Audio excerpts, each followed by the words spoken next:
Bueno, buenas tardes.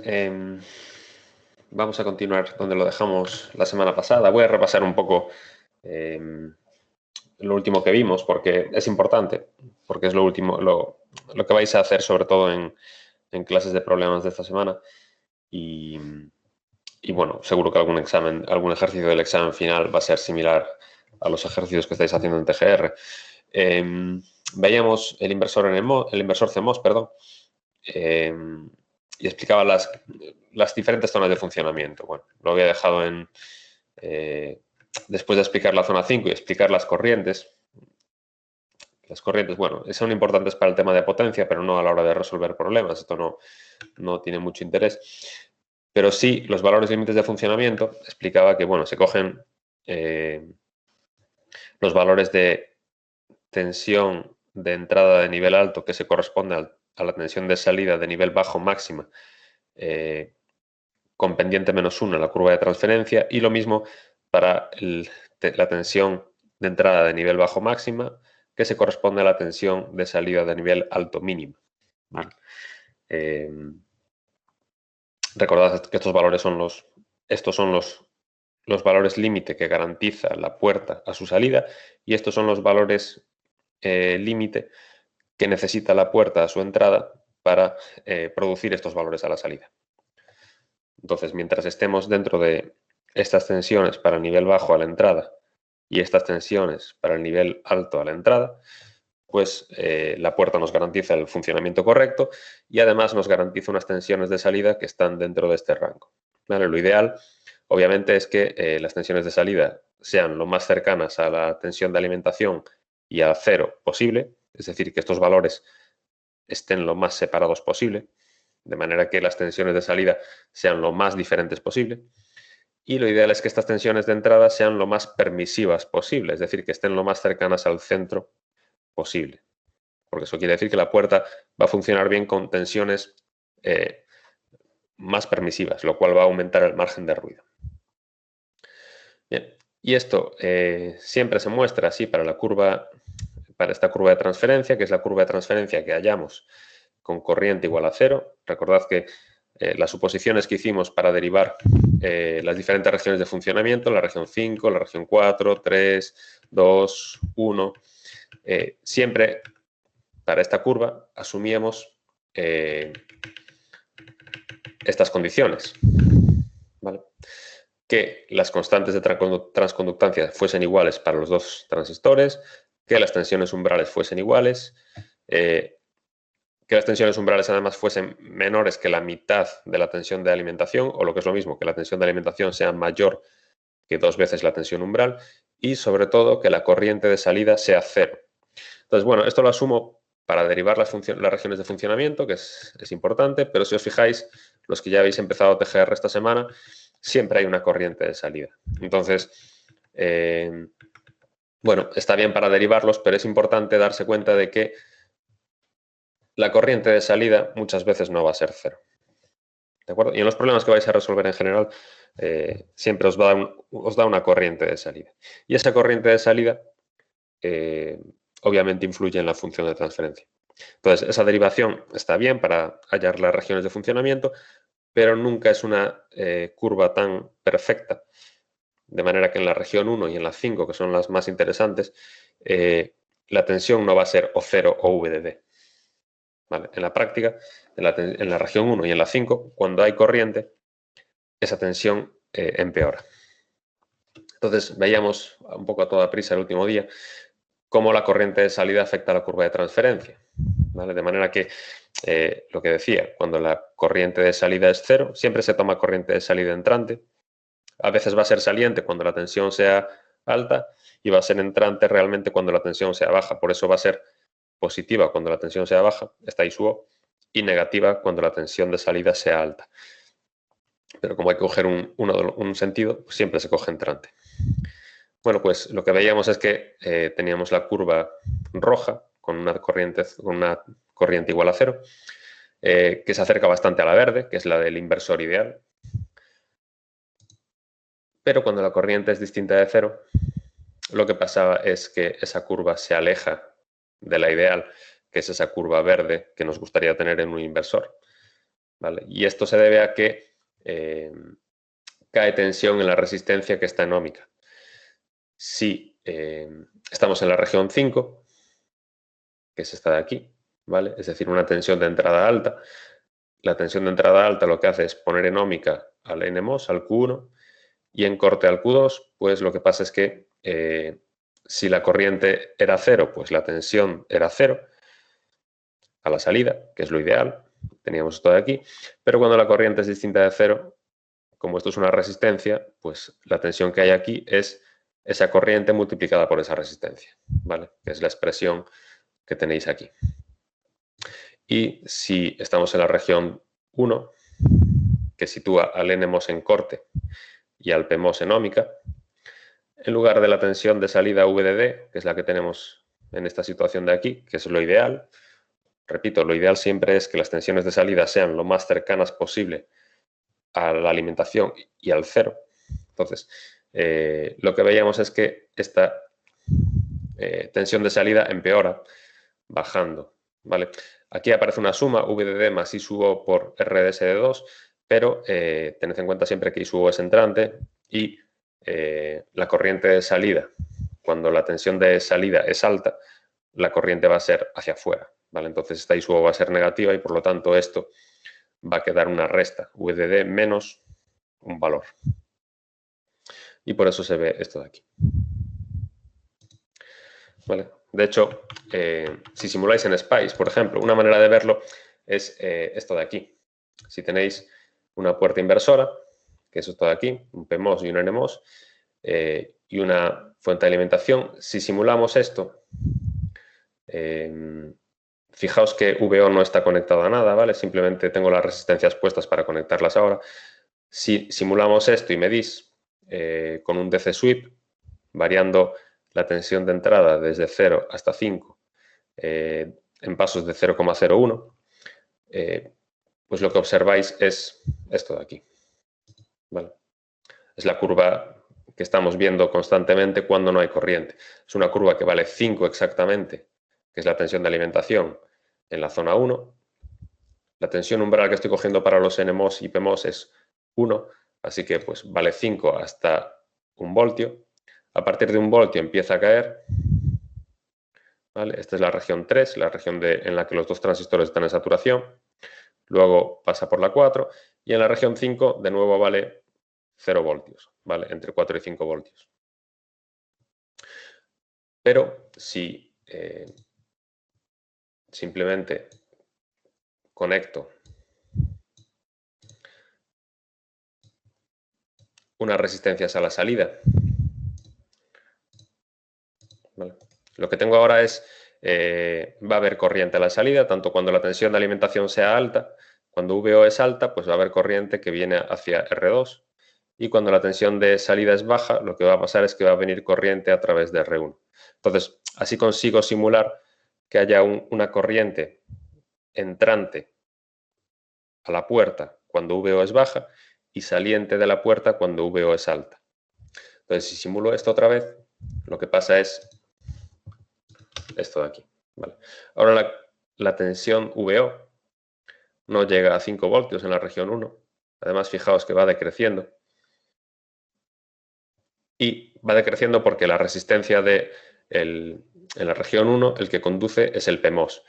Bueno, pues la resistencia del PMOS va aumentando, entonces va cayendo cada vez más tensión a medida que incrementamos VI. Y pasa lo mismo en la zona 5, que es en la que el NMOS está conduciendo. Hay una corriente ahora VO y eso sube la tensión de salida por encima de 0 voltios. Nunca es deseable, ya digo que ojalá las puertas siempre nos diesen 0 y 5 voltios porque eso maximizaría la inmunidad al ruido. Cuanto mejor sean las tensiones de salida, es decir, cuanto más cercanas a 0 y a 5, más inmunes al ruido son las puertas. Pero como veis, empeora.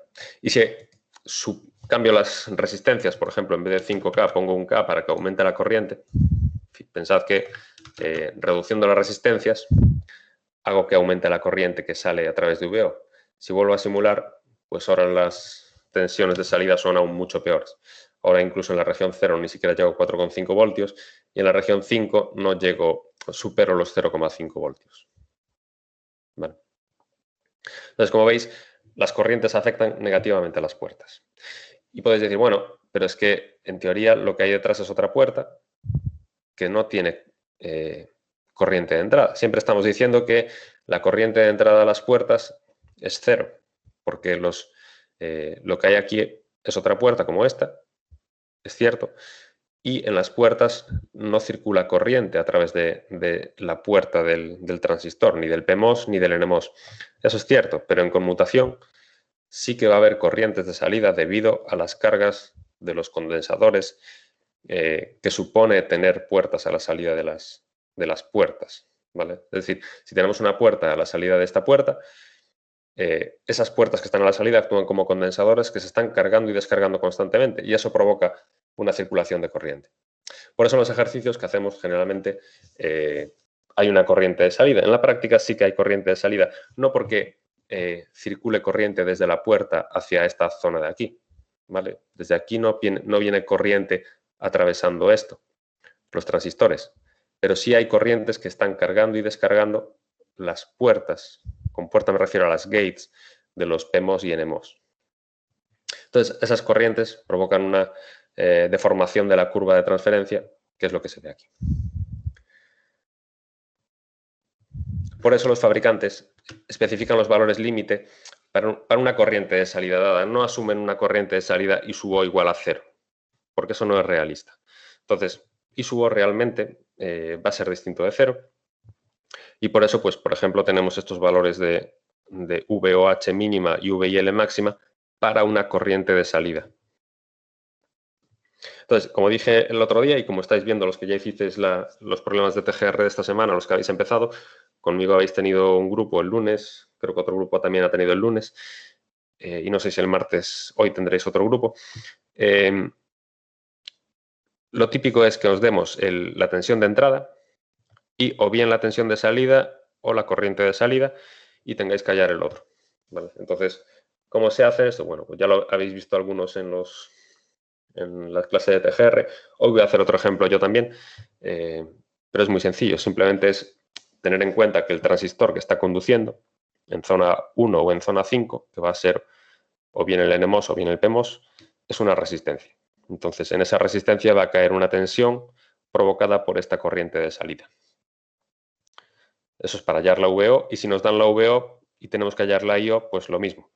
Es aplicar la ley de Ohm en el transistor que está conduciendo, o bien el PMOS o bien el NMOS. Entonces voy a hacer un problema, pero antes, como el problema que voy a hacer es el 513, otra cosa que no hemos tratado por ahora es qué pasa cuando los transistores no son iguales. Al principio de la clase comentaba, bueno, sí, hemos asumido siempre que el PMOS y el NMOS son exactamente iguales en el sentido de que tienen la misma tensión umbral y la misma K. Bien, ¿qué pasa si, como en este caso, tenemos una tensión umbral que es VT1 0,5, VT2 0,5, ¿vale? Ahí son iguales, pero tenemos una K sub 1 de 10 miliamperios y una K sub 2 de 2,5 miliamperios. ¿Cambia algo en la puerta? Obviamente sí que cambia, ¿vale? Pero no en algo que os afecte a la hora de resolver el problema. No al menos especialmente. Vamos a ver qué pasa si, por ejemplo, tenemos esta puerta, ¿vale? De nuevo voy a ignorar las resistencias. Ahora mismo no están conectadas, así que estas resistencias no hacen nada. Tengo la puerta sin conectar a nada, ¿vale? Tengo la función de transferencia que veíamos al principio cuando explicaba la puerta las regiones de funcionamiento, que está en 5 voltios en la región 0 y en 5 voltios en la región 5, perdón, en la región 1 y en 0 voltios en la región 5 y exactamente en la mitad, en 2,5 voltios, pasa por la zona 3. Entonces, esta curva es totalmente simétrica porque los dos transistores los he modelado yo con una K igual a 1. En Spice la K se lo que se introduce no es la K, es la Kp, que es el doble de la K. Pero bueno, para vosotros, la K que siempre tenemos nosotros, que es la constante de transconductancia en los ejercicios y en la teoría, esto sería dos transistores con una K igual a 1 miliamperio por voltio cuadrado y una tensión umbral, que en SPICE se pone como VTO, de 1 voltio. ¿Vale? Para los PMOS se pone en negativo, como también os mencioné. Para el NMOS es una VT de 1 voltio. Entonces, la región 1 es hasta 1 voltio. Fijaos que hasta 1 voltio la tensión de salida es exactamente 0. A partir de 1 voltio empieza a caer hasta 2,5 voltios, que es la mitad de la tensión de alimentación. ¿Vale? La tensión de alimentación es esta de aquí, son 5 voltios. Bueno, voy a quitar estas resistencias porque ahora no los vamos a usar.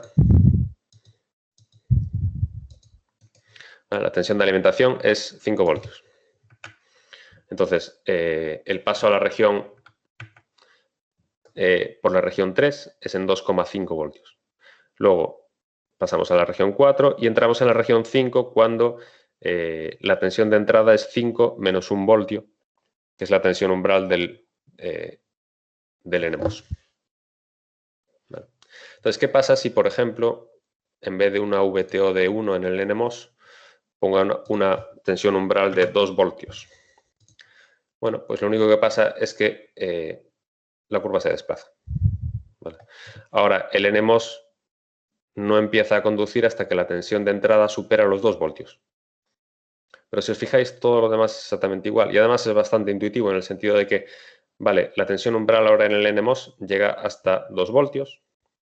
¿Vale? Por lo tanto, de 0 a 2 voltios estamos en la zona 1, donde el NMOS está en corte y el PMOS está conduciendo. La zona 5 no cambia, es decir, la zona 5 simplemente indica cuándo conduce el PMOS. El PMOS no va a conducir hasta que la tensión de entrada, o sea, va a conducir mientras la tensión de entrada sea menos de 4 voltios. A partir de 4 voltios el PMOS está en corte porque su tensión umbral sigue siendo de 1. Bueno, pues lo único que pasa es que la zona intermedia ahora es la zona entre 2 voltios y 4 voltios, es decir, 3 voltios. Entonces, sale una curva, bueno, sale lo que uno podría esperar, que es si la tensión umbral del NMOS se desplaza a 1 voltio, todo se desplaza a 1 voltio y esto queda centrado en el nuevo centro, pasa a estar entre los 2 voltios de la tensión umbral del NMOS y los 4 voltios de la tensión umbral del PMOS. ¿Vale? El problema que vamos a hacer ahora no es la VT lo que cambia, es la K, pero al final es similar el efecto. Si, por ejemplo, vuelvo a poner una VT o una tensión umbral de 1 voltio, pero la tensión umbral la subo a 4, ¿vale? Ahora la constante de transconductancia la subo a 4, ahora tenemos la misma tensión umbral en los dos, pero el doble de constante de transconductancia en el NMOS que en el PMOS. Si simulo, lo que pasa es que, de nuevo, la curva se desplaza en el otro sentido al aumentar la Kp, pero vuelvo a tener lo mismo, ¿vale? No afecta significativamente a las curvas, sobre todo en lo que refiere a las regiones 1 y 5. La región 1 sigue siendo, uno está en corte y el otro no. Si no hay corriente a la salida, o si lo hubiese, me da igual, lo único que afecta es, si hay corriente a la salida, va a cambiar la resistencia del transistor que está conduciendo y eso va a afectar a la caída de tensión, pero el problema se resuelve exactamente igual. Vamos a ver ahora. Fijaos que la curva, bueno, se desplaza. Obviamente, una vez que cambio la simetría, ya no está la región 3 en la zona justo intermedia. Pero en lo que se refiere al funcionamiento de la puerta, la curva de transferencia es similar y sobre todo en lo que se refiere a lo que nos interesa a nosotros, que son las regiones 1 y 5, las cosas son iguales. Uno de los transistores está en corte, por lo tanto la tensión de salida es o más 5 voltios o 0 voltios. Bueno. Voy a hacer entonces el 3, para que veáis cómo se resolvería un problema donde los transistores no son iguales. Y de paso, los que no habéis tenido clase de TGR, veis cómo se resuelve también un problema de los típicos que os va a caer en el examen casi seguro, que son problemas donde se da una puerta con unas características y se pide esto de aquí. Es muy habitual pedir, en este caso, la corriente de salida, dada la tensión de entrada y la tensión de salida. ya digo que podríamos preguntar la tensión de salida dada la tensión de entrada y la corriente de salida. ¿Vale? Lo que en general no se va a preguntar es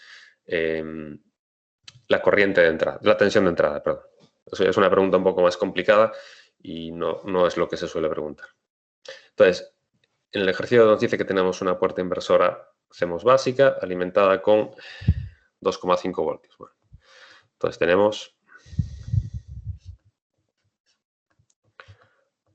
la puerta CMOS básica, inversora, donde tenemos una tensión de entrada y una tensión de salida. La tensión de alimentación es 2,5 voltios. Entonces, el NMOS tiene una tensión umbral de 0,5, como decía antes, y una constante de transconductancia de 10 miliamperios por voltio cuadrado. Y el PMOS tiene una tensión umbral igual a la del NMOS, que es 0,5 voltios, y una constante de transconductancia de 2,5 miliamperios por voltio cuadrado. Vale, esto lo voy a llamar caso 2, a esto caso 1, porque en este caso son distintas. Y nos dice que tiene una tensión de entrada y proporciona una tensión de salida. Se pide determinar la corriente de salida para una tensión de entrada de 2 voltios, es decir, inicialmente esto es 2 voltios, ¿vale? En el apartado A, y la tensión de salida es 0,1 voltios. Es decir, estamos en la región 5 de funcionamiento. En general también os vamos a dar las regiones de funcionamiento, con lo cual tampoco vais a tener que pensar ni siquiera mucho de eso, aunque bueno, deberíais saber exactamente en qué región estamos, porque eso es casi la cosa más fácil de este tipo de problemas. Bueno, entonces nos pregunta cuál es la corriente de salida. Fijaos que yo ignoro simplemente esto de IH min o Lmax o Lmax. Yo lo que me centro es que me pide una corriente de salida dada una tensión de entrada y una tensión de salida. ¿Vale? Si luego no pregunta en el apartado C margen de ruido o fan out o lo que sea, podéis ignorar realmente estas partes porque simplemente es más información, simplemente nos dice que son las tensiones de entrada de nivel alto mínima y la tensión de salida de nivel bajo máxima, pero lo que nos interesa realmente es que para una tensión de entrada de 2 voltios, la tensión de salida es 0,1 y nos pide qué corriente está circulando por aquí.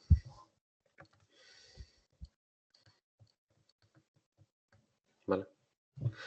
Entonces, lo único que tenéis que centraros es, tengo una tensión de entrada de 2 voltios. Lo primero siempre es, ¿en qué zona estoy funcionando? Bueno, ya nos dicen que estoy en la región 5. Tendríais que saberlo porque lo importante para la región 5 es ver si este transistor está en corte. En este caso, la VSG2 es igual a 2,5 menos 2, que es igual a 0,5. ¿Vale? 0,5 es realmente el límite de la tensión umbral, pero bueno, cuando estamos en el límite de la tensión umbral, podríamos resolverlo de las dos maneras, o bien en corte este transistor o bien en saturación. Como es más fácil resolverlo en corte, pues lo resolvemos en corte. Lo que hacemos es sustituir el transistor por un circuito abierto.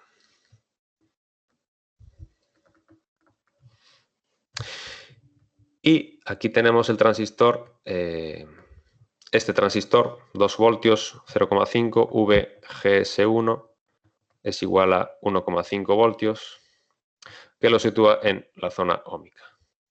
Va a estar en óhmica seguro porque si el de arriba está en corte, el de abajo va a estar en óhmica. Por lo tanto, lo que tenemos aquí abajo es una resistencia.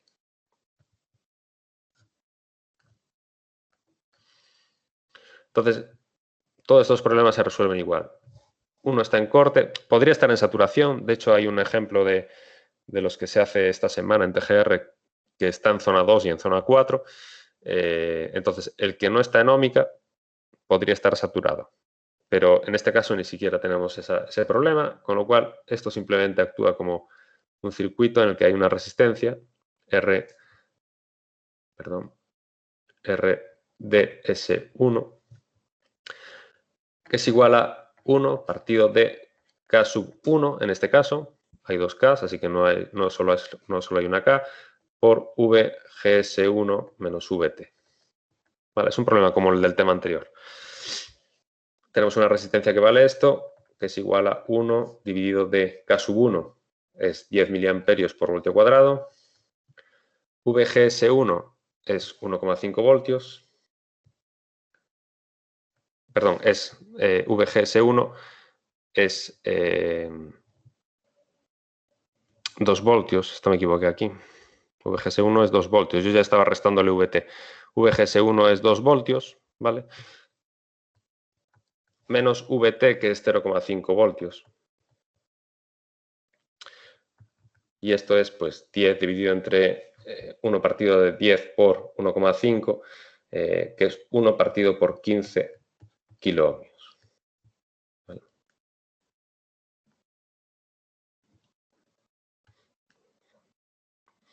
1 partido por 15 kiloohmios.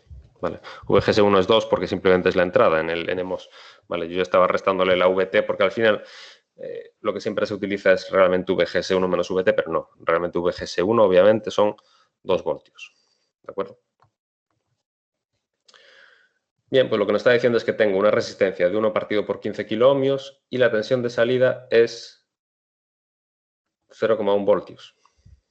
Y me preguntan cuánto es esta corriente. Obviamente no tiene ninguna dificultad, es aplicar la ley de Ohm. Todos los problemas del inversor en NMOS al final es poco menos que aplicar la ley de Ohm. Si este transistor estuviese en saturación ya no sería tan simple porque habría que sumarle a esta corriente la corriente del transistor que está saturado. Pero sería cuestión de hallar la ecuación el modelo equivalente del transistor que está en saturación y sumársela a esta. No tendría nada más. En este caso ni siquiera está saturado, solo tengo una corriente, una tensión, pues la I sub O es los 0,1 voltios dividido entre la resistencia, que es 1 partido de 15 kiloohmios. Esto es 0,1 por 15, es decir, 1,5 miliamperios. ¿Vale? Que es la respuesta que da ahí. Y en el apartado B pide lo mismo, corriente de salida para una tensión de entrada de 0,5 con una tensión de salida de 2,4. De nuevo, esto me da igual. Esto me importaría si en otro apartado me preguntan cosas en las que involucra las tensiones límite de funcionamiento. Mientras no me los involucre, realmente no me importa eso. Entonces, lo que tengo ahora es región 1. Lo que va a pasar es que el PMOS va a estar en óhmica.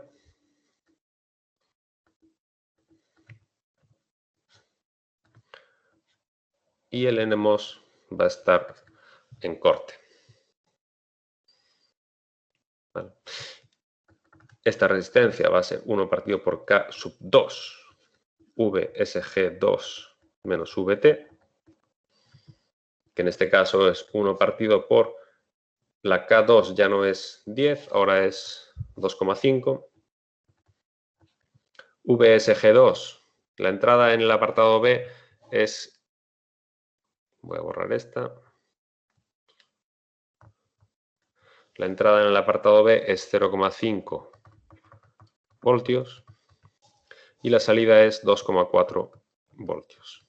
Vale, así que aquí hay 2,4 voltios, aquí hay 2,5 voltios, que es la tensión de alimentación, y la tensión de entrada para lo que nos vale es para hallar cuánto vale esta resistencia. Es 2,5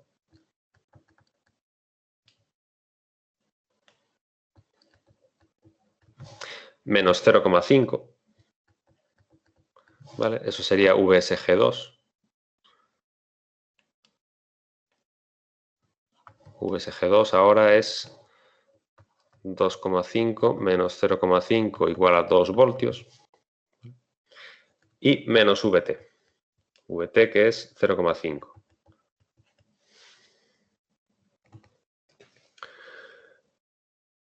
Bien, esto es 2,5 por 2,5 menos 0,5 menos 0,5 es 1,5. Esto es 1 dividido entre 3,75 kiloohmios.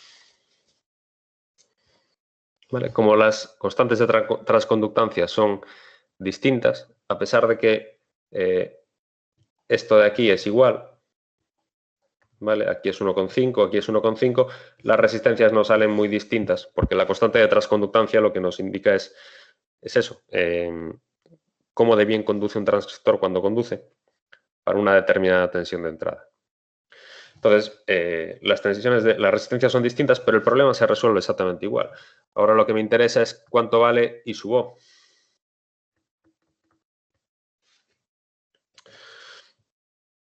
Entonces, I sub O, como se mide siempre entrante, cuando os pregunten cuánto vale la corriente de salida, tenéis que tenerlo en cuenta, ¿vale? La corriente de salida no podéis elegir vosotros en qué sentido se mide, siempre se mide en sentido entrante. Entonces, lo que tenéis que hacer es este potencial menos este entre la resistencia. I sub O es 2,4 menos 2,5 dividido entre 1 entre 3,75. Esto es igual a menos 0,1 por 3,75, es decir, menos 0,375 miliamperios. ¿Vale? Es esto de aquí.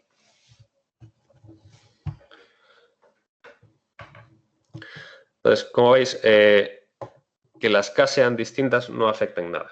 Simplemente tenéis que tenerlo en cuenta a la hora de resolver el problema, no confundiros y no usar una K donde no es. Pero a la hora de resolverlo, se resuelve exactamente igual. Los problemas que vais a hacer esta semana, los que todavía no hayáis tenido clase, vais a ver que todos son similares. La única dificultad mayor en este tipo de problemas es cuando estamos en zona 2 o 4, porque hay que sumar a esta corriente la del transistor que está saturado, ¿vale? Que sería en este caso el de arriba, el PMOS, en el apartado A, si estuviésemos en vez de en la región 5, en la región 4, este estaría saturado, por lo tanto a esta I sub O habría que sumar la corriente fijada por el transistor saturado. Y si estuviésemos en la región 2, en el apartado B, en vez de estar justo en el límite como estamos ahora, habría que sumar a esta I sub O que viene por aquí la corriente que baja hacia abajo por el NMOS. Pero nada más.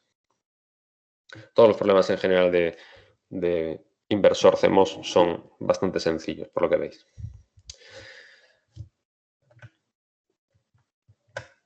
¿Vale? Entonces falta una última cosa del inversor CMOS, que es la referente a la velocidad de conmutación y retardo de propagación. Pasa lo mismo que lo que pasaba con el inversor NMOS, que es que existen capacidades a la salida de las puertas. Es decir, siempre estamos analizando las puertas aisladas de esta manera, ¿vale? Pero obviamente esto no tiene ningún interés. En un circuito real, detrás de esta puerta va a haber otra puerta. Y puede que más de una. Habrá 2, 3, 4 puertas. Habéis visto circuitos digitales en fundamentos de computadores, cómo se combinan las puertas lógicas para hacer funciones más complejas. Entonces, el problema es que esto que tenéis aquí, que es la G de los transistores, tanto el PMOS como del NMOS, si os fijáis, es una placa metálica separada por un aislante del cuerpo de silicio del transistor. Esto lo veíamos al principio del tema 4. La puerta es conector metálico, un aislante de óxido de silicio y el cuerpo del transistor. Eso actúa como un condensador, tal cual. O sea, acordaos que cuando veíamos los condensadores decíamos que eran placas metálicas separadas por un aislante, por un dieléctrico. Bueno, pues lo que está pasando aquí realmente es algo similar. Cuando la tensión de aquí es alta, se acumula carga en la placa de la puerta. Y esa acumulación de carga es la que genera el campo eléctrico que crea el canal en el PMOS o en el NMOS. Entonces, esa carga que se acumula aquí tiene que cargarse y tiene que descargarse. Entonces, eso se puede simular, modelar por un condensador. Es algo más complejo que esto porque no solo hay una capacidad, hay diferentes capacidades en los transistores. Pero bueno, generalmente lo modelamos simplemente por un condensador situado aquí en esta tensión en la salida de la puerta. Y eso, pues como veíamos, provoca retardos. Generalmente los retardos que nos interesan cuando trabajamos con puertas los tiempos que nos interesan son estos dos. El tiempo de alta a baja, de cambio de alta a baja, y el tiempo de cambio de baja a alta. En el transistor mencionaba los tiempos de subida y de bajada. En puertas, generalmente con lo que se trabaja es este tiempo de transición de baja a alta y de alta a baja. Vale. Obviamente, la velocidad de los CMOS depende del tipo de familia lógica. Por ejemplo, para los CMOS de la serie 4000B, al final mencionaré algunas familias lógicas CMOS, porque bueno, CMOS no es solo una cosa, hay muchos tipos de familias que han ido evolucionando con el tiempo. Pues valores típicos de capacidad son de 50 picofaradios. Y los tiempos que resultan de eso, pues son tanto de subida como de transición de alta a baja como de baja a alta, son de 50 nanosegundos y una frecuencia de 12 megahercios. ¿Vale? Esta es la frecuencia máxima de funcionamiento de esta familia, que es bastante lenta. Hay familias mucho más rápidas, tenemos. Y muy asociado a esto está la disipación de potencia. También lo mencionamos cuando, igual que los tiempos de conmutación, los mencioné cuando hablaba de las características generales de las familias lógicas. Bueno, en los CMOS la ventaja que tienen, la gran ventaja es que hay una muy pequeña disipación de potencia en estática. Realmente es muy pequeño, de en torno a 10 nanovatios. ¿Vale? Es despreciable. ¿Por qué? Porque en las zonas 1 y 5, que son las zonas en las que está conmutando el transistor, y es en las zonas en las que queremos estar generalmente, siempre hay uno de los dos transistores que está en corte. Es decir, en la zona 1 está en corte en la zona 1 tenemos una tensión de alimentación igual a VDD, está en corte Q1. En la zona 5 tenemos una tensión de salida igual a 0, está en corte Q2. Entonces, nunca hay un camino de VDD hacia tierra. Al final, lo que consume corriente es mirar qué corriente, o sea, lo que consume potencia es mirar qué corriente nos viene desde VDD hasta tierra. Entonces, en las zonas 1 y 5, que son las que nos interesan, generalmente no hay consumo de corriente de VDD.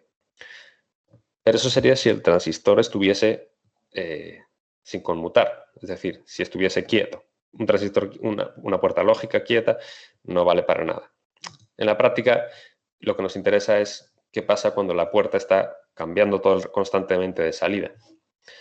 Entonces, lo que pasa cuando la puerta cambia es lo que comentaba. Aquí hay una capacidad. Cuando la salida es alta, este transistor, el Q1, está en corte y Q2 conduce. Lo que tenemos es que circula una pequeña corriente a través de Q2 que carga esta capacidad. No hay un camino directo desde la tensión de alimentación hacia Q1, pero hay una capacidad debido a las puertas que hay conectadas a la salida de esta otra puerta. Entonces, la capacidad se carga y aquí en esta placa queda carga. Cuando el transistor vuelva a conmutar, es decir, la salida pase a baja, Q2 pasa a estar en corte, pero Q1 se abre. Entonces, cuando Q1 se abre, esta carga que está en esta placa de aquí arriba se va a descargar hacia tierra.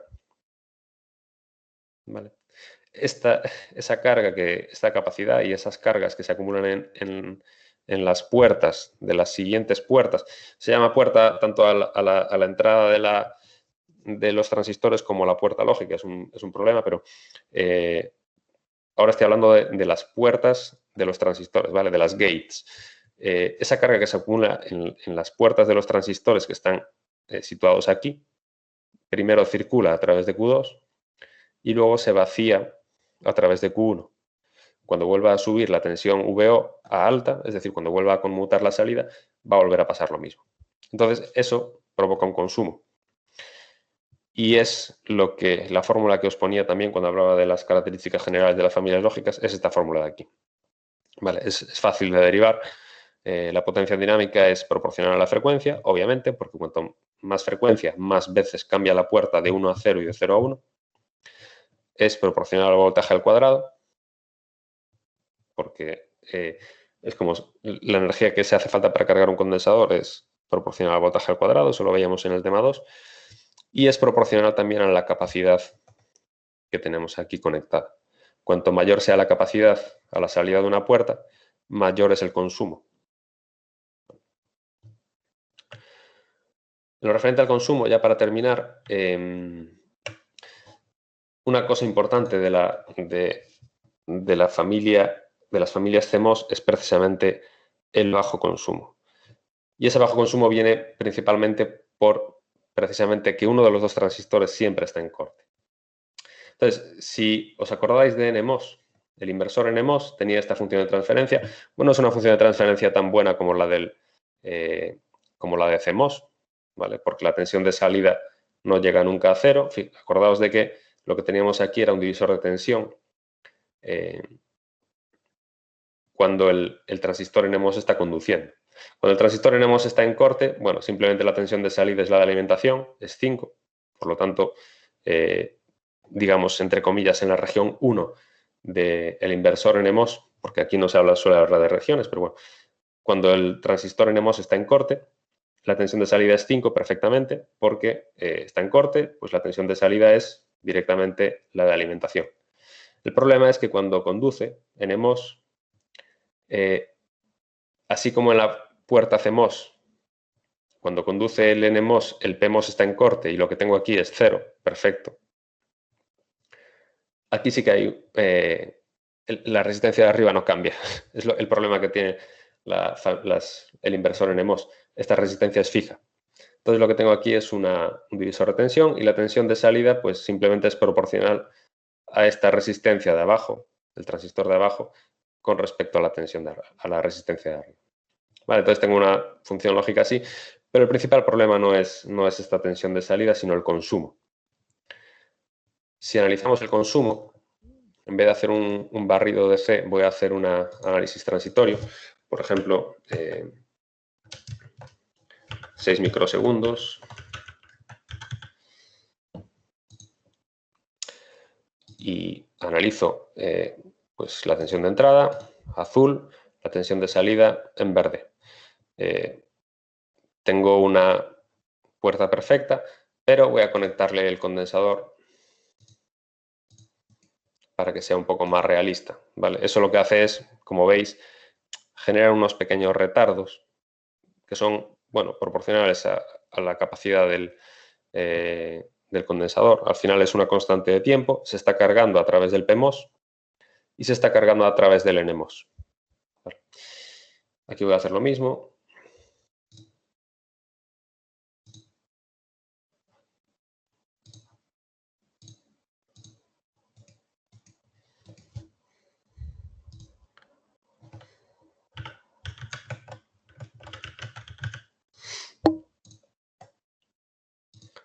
Si simulo, bueno, aquí ya veis otro de los principales problemas. El tiempo de caída es similar al de la CMOS, porque el condensador se descarga a través del NMOS, igual que aquí se descarga a través del NMOS. En eso no cambia. Entonces, el tiempo de bajada es muy similar, pero el tiempo de subida es mucho mayor, debido a que se carga a través de esta resistencia. Y esta resistencia es bastante grande. Mientras que en la CMOS, esta resistencia es la de este transistor, que es una resistencia generalmente mucho más pequeña. Entonces, eso hace que en CMOS se cargue y se descarga al mismo tiempo, porque el PMOS y el NMOS en este caso son iguales, por lo tanto, presentan la misma resistencia en las regiones 1 y 5 y por lo tanto tarda poco en descargarse. Mientras que aquí, por culpa de esta resistencia, que es bastante grande, tarda mucho más en cargarse que en descargarse. Se descarga a través del NMOS, se carga a través de una resistencia de 2K. Pero no perdáis de vista que es casi lo mismo. El PMOS está actuando como una resistencia muy baja cuando conduce o como una resistencia infinita cuando no conduce. Esta simplemente es una resistencia fija, pero la idea es la misma en los dos casos. Pero la principal ventaja de CMOS es la del consumo. Si ahora mido el consumo de esta puerta, voy a ponerla en negativo porque ya sabéis que Spice pone la potencia disipada y yo lo que quiero es ver cuánta potencia entrega el generador. Es esta línea roja. Si os fijáis, el generador entrega potencia cuando el PMOS conduce. Es decir, cuando la salida es alta, fijaros que hay un pico de consumo debido a que este generador tiene que cargar el condensador. Entonces, cuando el PMOS empieza a conducir, es decir, cuando la salida pasa a nivel alto, hay un pico de corriente debido a que tiene que cargar este condensador.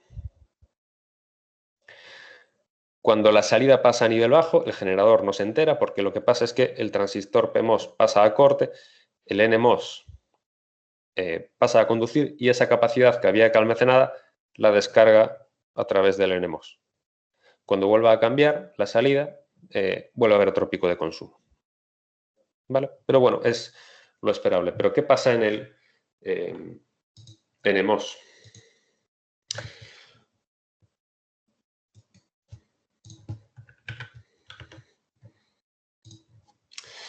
Fijaos lo que pasa en el NMOS.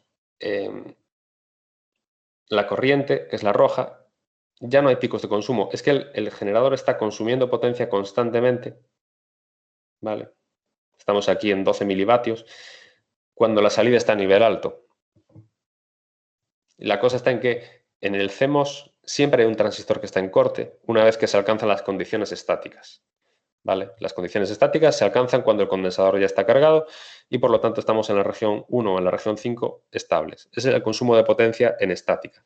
El consumo de potencia en estática es 0. 0 milivatios, la línea roja, no perdáis de vista que la escala es esta de la derecha, ¿vale? 0 milivatios. El generador no consume. Es decir, la puerta no está consumiendo energía.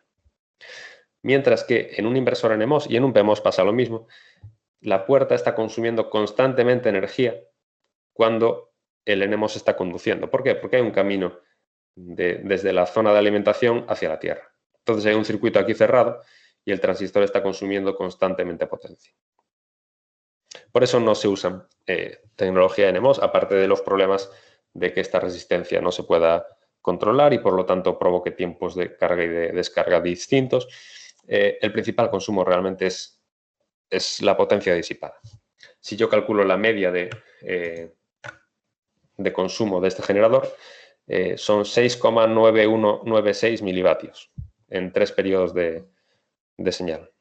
6,9 milivatios que si lo comparo con lo que consume en CMOS es 1 milivatio. Bueno. Entonces, como veis, el consumo de CMOS es mucho mejor que el de NMOS, principalmente por eso, porque en estática las puertas CMOS no consumen. Si no hay cambio de alta a baja y de baja a alta, no hay consumo de potencia. Mientras que en otro tipo de puertas, por ejemplo la NMOS o la PMOS, en la mitad del tiempo está consumiendo constantemente potencia porque hay un camino de corriente desde la alimentación hacia la Tierra.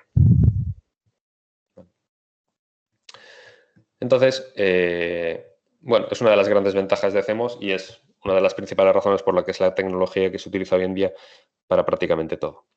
Vale. Antes de pasar a, bueno, vamos a dejarlo aquí. La semana que viene, el viernes, daremos ya las dos últimas cosas que nos quedan, que es la generalización. Hemos visto la puerta NOT. Obviamente esto no vale solo para la NOT. Vamos a ver cómo se hacen otras puertas CMOS. Pero bueno, esto lo que queda ya de tema es bastante sencillito. Lo vemos el viernes que viene. Venga, chao.